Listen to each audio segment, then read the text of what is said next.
नाहर, शीतल को हल्दी लगाओ।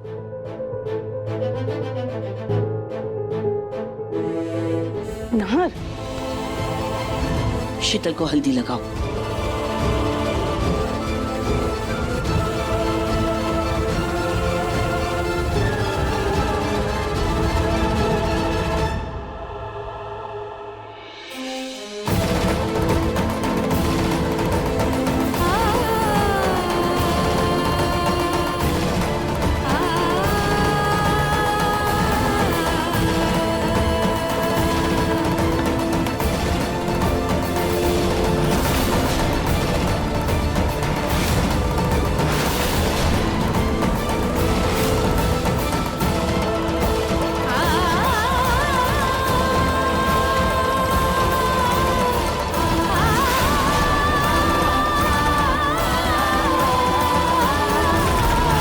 खाटू जी, क्या आपकी यही मर्जी है? क्या इनका रिश्ता ऐसे ही खत्म हो जाएगा या फिर आज जीत इनके प्यार की होगी?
अनजाने में ही सही, नाहर जीजू और रोहिणी ने एक दूसरे को हल्दी लगा ली। मतलब खाटू जी इनके रिश्ते पर कभी आँच नहीं आने देंगे।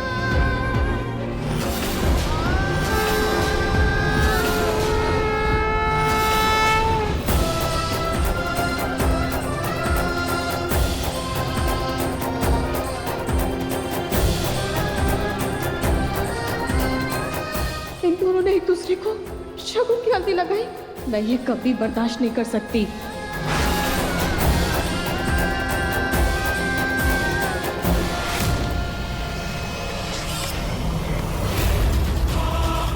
अरे शीतल, ये मेरे नाहर जी के नाम की हल्दी थी। इसे पोंछो, इसे पोंछे से हटाइए। क्या करूं?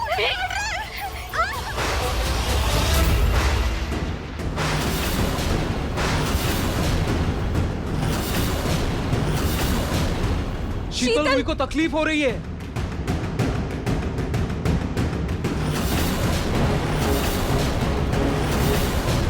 मुझे मतलब नहीं है, ये हमारे नाम की हल्दी है। इनके गालों पे नहीं रह सकती, इनको पोंछना होगा। इन्हें पोंछना होगा। शीतल शांत हो जाओ। शीतल,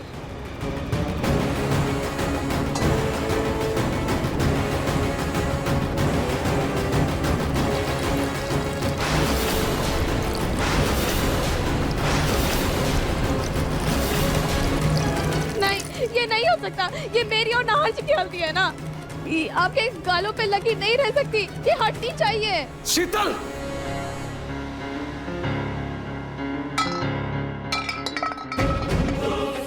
स्टॉप इट शीतल, पागल हो गई हो क्या?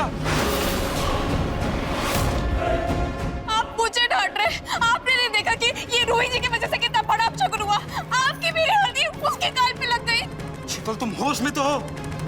मैं अगर रूही को वहां से नहीं हटाता वो कांच के टुकड़े रूही के ऊपर गिर जाते। क्या करता मैं?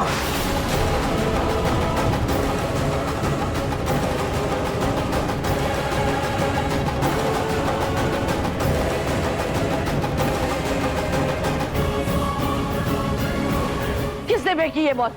हाँ, किसने फेंकी ये बॉल? कहाँ से आई ये बॉल यहाँ?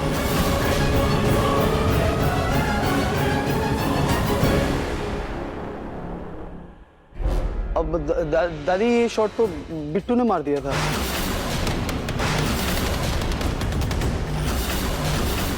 क्या फूफा जी, इतना क्यों झूठ बोल रहे हो? मैंने कहा मारा, आपने तो अभी मेरे हाथ में बैठ दिया है। दादी वैसे भी अभी अपशगुन हो ही गया तो इस हल्दी की रस्म को हम यही रोक देते हैं। क्या बात कर रही हो जूही तुम? ये अपशकुन कुछ नहीं होता।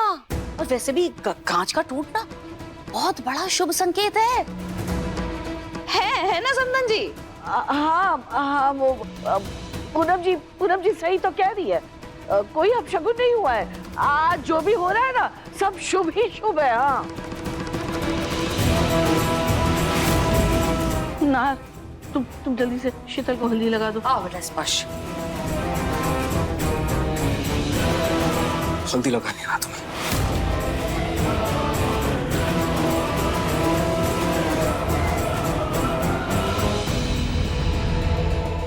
नार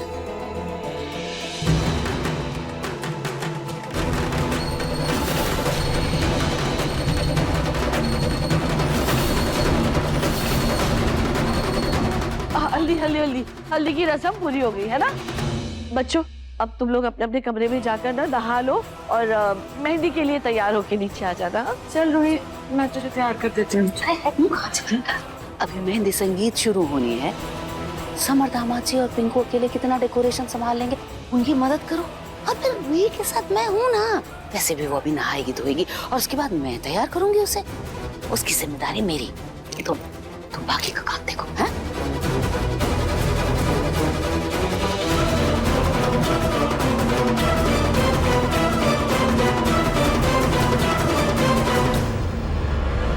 दिमाग खराब हो गया है तुम्हारा?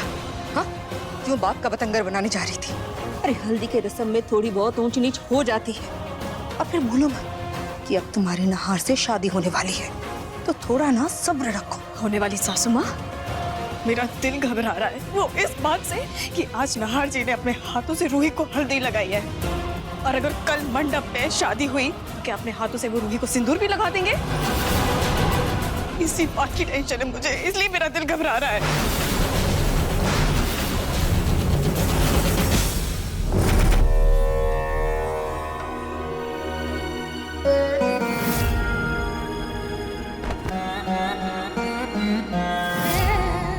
जी,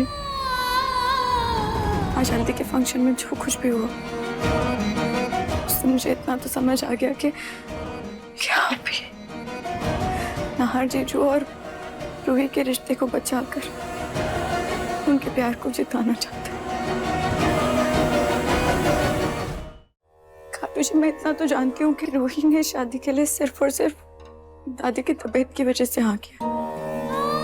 और शायद नाहर जीजू ने भी गुस्से में आकर उस शीतल के साथ शादी करने का फैसला लिया, क्योंकि मैंने देखा है उन्हें, वो खुश नहीं है शीतल के साथ। अगर वो खुश होते तो इतने महीनों तक उससे दूर नहीं भागते। खाटू जी, मैं क्या करूं, मुझे समझ में नहीं आ रहा। पता नहीं उन दोनों का बच्चा कैसे हो गया। नाहर जीजू तो शीतल को अपने कमरे में भी नहीं आने देते ना, तो वो उससे शादी कैसे कर सकते हैं? और तुझे उनका पास चाहे जो कुछ भी हो, मैं बस इतना जानती हूँ कि नाहर जीजू का खुशहाल भविष्य सिर्फ और सिर्फ मेरी बहन रूही के साथ और किसी के साथ। अब बस मुझे कुछ ऐसा करना होगा जिससे वो दोनों खुलकर एक दूसरे से बस एक बार बात कर सके।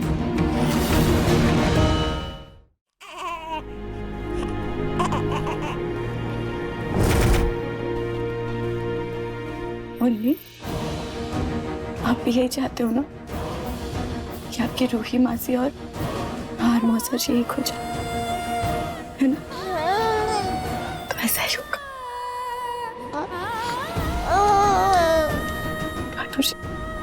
प्लीज, अगर उन दोनों के मिलने की जरा सी भी उम्मीद है ना, तो उस उम्मीद के लिए हमें कोशिश जरूर करनी होगी। हम कोशिश जरूर करेंगे मुन्नी। काटू जी प्लीज, प्लीज हमारा साथ दीजिएगा प्लीज।